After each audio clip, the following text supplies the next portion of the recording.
Hey guys, it's Bro You Whack. Welcome back to everyone's favorite history series 3 years ago, where we take a deep dive look at specific Overwatch heroes and how they used to be 3 years ago and how they changed to the hero that we know them as today. This could either be with some nerfs and buffs or just some overall meta shifts. And this time around, we're going to be looking at everyone's favorite Latina hero who always ghosts you whenever you try to text her, Sombra. Now, we've looked at a lot of heroes with this series. We've looked at Diva, Symmetra, Mercy, but this is the first time that we're ever looking at a DLC hero, because around this time, this is when Sombra released to all platforms, and that's also around the time when I first started to get into Overwatch. So finally, I can be a true 90s kid and reminisce about the golden ages of Overwatch when Sombra got released. However, unlike a lot of these heroes I've talked about in this series, or heroes in general, I really do feel like Sombra is one of, if not the only hero that started off at the very bottom, where not a lot of people cared about her outside of her release date, but over time, she not only got better, but her stock continued to rise up. And then after another patch, it rose up even more. Another patch came, it rose up even more, to the point where she's one of, if not the most overpowered heroes of all time. But how did we get to that moment? How did we go from Sombra being one of the worst heroes of all time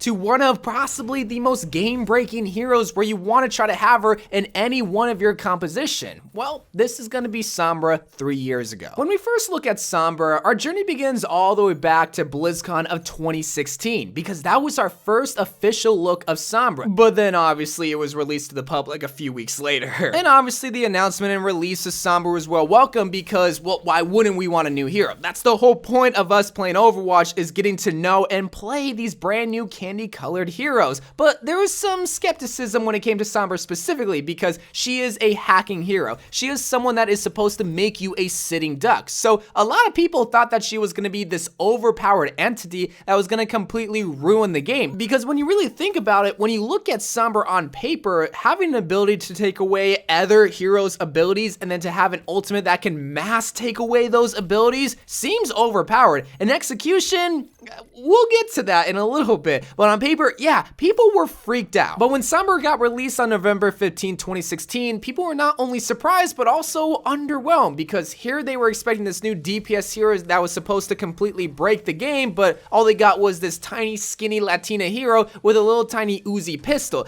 And that's how people saw Sombra. People didn't really look at her as a tactile hero, but rather just a damage-dealing hero. And you just have to understand the mindset that people were in way back in the day, especially when looking at Sombra. DPS heroes means that they shoot things, they kill things. They're supposed to go boom, boom, boom, or in Sombra's case, and send the entire team to the Shadow Realm. But as we evolved and our brains went from pea sizes to peanut sizes, we soon realized that damage-dealing heroes or offense heroes aren't always meant to go boom, boom, boom, but rather just set up for a bigger team wipe. In the case of Sombra, that's why you bring her into the team comp, is to utilize the hack ability, but more importantly, the EMP ability. But that's obviously how we use her now, and it's all thanks to the constant changes that she's gotten over the years. Yeah, at the time, they might not have been good changes, but the idea of Sombra was so that you were supposed to flank around the enemy team, pick out the hero that you want to hack, or just set up for a big EMP. But way back in the day, her toolkit was completely different. But it wasn't too long ago that it really changed, because if you guys remember, every single time that you would go invisible with Sombra, you would actually be on a timer. Yeah, you would be double the speed, but you were on a timer, which means that you couldn't be picky on who you want to hack or where you want to set up. Her translocator was also different, where the timer wouldn't start whenever you would throw it, and also her hack was on a 12-second cooldown. That is just so preposterous, especially when you look at hacking health packs. So when you start to realize that and you start to take a deep dive look at the patch notes for Sombra, you start to wonder why it wasn't like this at the beginning stages of Sombra, because even in her bio, she is a mysterious infiltrator. Well, she wasn't that mysterious if she's popping out of the shadows every single time after like 7 seconds, bro. But we're getting ahead of ourselves, because even Blizzard didn't want to drastically change Sombra right out the gates. I mean, for the first couple months, it was just bug fix after bug fix after bug fix after, like, there are a lot of bug fixes when it comes to heroes, but especially Sombra, it just seems like there are so many changes when it comes to bugs, because she does have that translocator, getting into places you're not supposed to be, like in my bedroom. I wish. But besides the constant bug fixes, there was one change that I don't think enough people really appreciate when it comes to Sombra, because this is what really crafted her into the hero that we love today. And on December 3rd, 2016, Sombra finally got the boop force line, bro! Oh yeah, and then a couple weeks later, her hack ability went from 12 seconds to an 8-second cooldown. But the boop voice line, that is just so powerful and the most OP thing in the game. All jokes aside though, that first patch was the real first step to making Sombra this tactile hero that we know of today. Because even though the public didn't know what this hero was all about, it also seemed like Blizzard didn't know what Sombra was all about either. She's a hero in the offense category because at the time, offense and defense weren't combined into the damage dealing category, but she's also supposed to be used as this tactile flanky hero, but so many people are trying to do damage dealing things with Sombra, so it was very confusing. But the fact that her cooldown hack now decreased drastically, like a whole 4 seconds, yeah, you can see the signs that are written on the walls. And the signs became even more clear a couple months later, because on March 21st, 2017, whenever she hacked a health pack, now you can see it through the walls if you are on your ally Sombra's team, and her translocator decreased all the way to 4 seconds. Are you seeing any changes to her Uzi? No? Why is that? Because she's not meant to do damage. Like, here's the thing. A lot of people will be commenting in comments saying, oh, but she can do damage. Oh, she's a great damage. I'm not saying she's not a great damage dealing hero, but where do you get more value? Shooting the Reinhardt with your little Uzi, or hacking the Reinhardt, or EMPing the Reinhardt? Oh yeah, speaking of hacking Reinhardt, just another thing to rise Sombra's stock a little bit more. Every single time that she would hack or EMP an enemy that was about to ult, say an earth-shattering Reinhardt, or maybe it's a diva that's about to call in her mech. Yeah, you wouldn't be able to do that, bruh. It would get straight up interrupted. Now, this was also at the time where casting ultimates also meant that you had a time period where it could get interrupted by any kind of stun, whether it's McCree's flashbang or Roadhog's hook. So even though it wasn't really unique to her, there was still some benefit to now having Sombra, because you could be a little bit cute and cheeky and try to predict a Reinhardt's earth shatter, hack him, and it would be gone. It would be very hard, but still a little bit of upside when it comes to Sombra.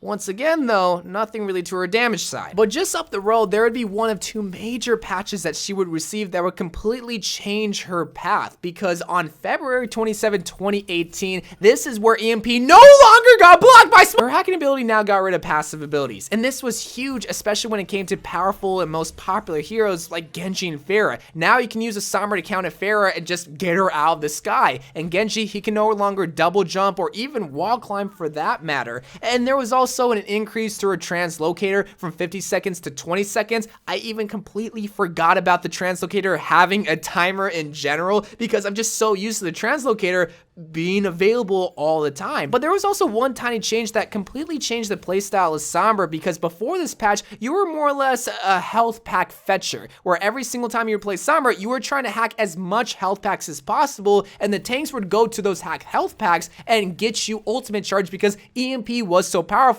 or still is so powerful. Now those health packs no longer add to your ultimate, which means that you're more or less a flanky hero, not so worried about health packs, but rather just trying to hack the enemies in the back line. So even though that would definitely be considered a nerf, it's one of those changes that makes the hero better in the long run, because nobody wants to play Sombra just to hack health packs. But even though in the waking of all these Sombra buffs, a couple months later, she would receive a nerf where her hack would get interrupted and have a 2-second cooldown, but come on now, that's not stopping the Sombra train, bruh. Especially not after the change on July 24, 2018, the second and last major change for Sombra. Now you can be invisible for however long you like, and the translocator lasts for however long you'd also like. Everything is indefinite with Sombra. This was Blizzard's way of telling us, hey, we finally figured out Sombra. Stop shooting things and start hacking things. Start flanking around the enemy team. Stop going head first, because now you can be invisible forever you like, which means you can take the long way around the enemy team. Oh, is that not good enough for you, Sombra mains? Oh, you're so precious. Here's another buff where every single time you hack a health pack, it was now on a 4-second cooldown, bruh. There's just so many good things about Sombra. Alright, fine, let's try to be reasonable here. Whenever you hack an enemy, no longer is it 6 seconds that they're a sitting duck, now it's 5 seconds.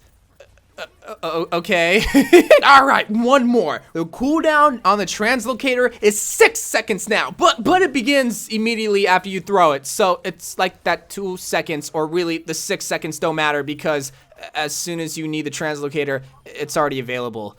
God, even with a nerf, it doesn't even matter because the buffs are just so good with Sombra! And that's it. That's Sombra 3 years ago. Like, I'm thoroughly surprised that she hasn't received one major nerf, and the quote-unquote nerfs that she did receive just made Sombra more tolerable or more fun to play, because now how you play her, now that you have infinite invisibility and the translocator is no longer on timer, you just flank around the enemy, shoot the Reinhardt, shoot the Zenyatta, and shoot the Zenyatta some more, build your EMP, take the same route again, press one single button, and you automatically win. She is the only hero in the game that has the I automatically win button, and it's with her ultimate EMP. Sombra was always meant to be a tactile hero, where her EMP was her big boom moment, but we might have gone a little bit too far because her big boom moment is kind of the only reason why you use Sombra, but it's one of the best reasons because it's one of the best ultimates in the game. It's something that gets rid of all the protection barriers from you and the enemy team. Zarya's bubble, Reinhardt's shield, Mei's ice block, Soldier's run even. It's just so powerful, but it's so easy to get and so uncounterable. We went from a confused damage dealing hero to a health pack Thatcher where you can get your EMP faster to now just an EMP user. That's Sombra 3 years ago, and that's Sombra currently now. It's kind of funny because I feel like there might be one more rework for Sombra because that just doesn't seem right. Her EMP being so uncounterable, but we'll just have to see. I love you guys. Thank you guys for watching. More Overwatch videos to come, and bye.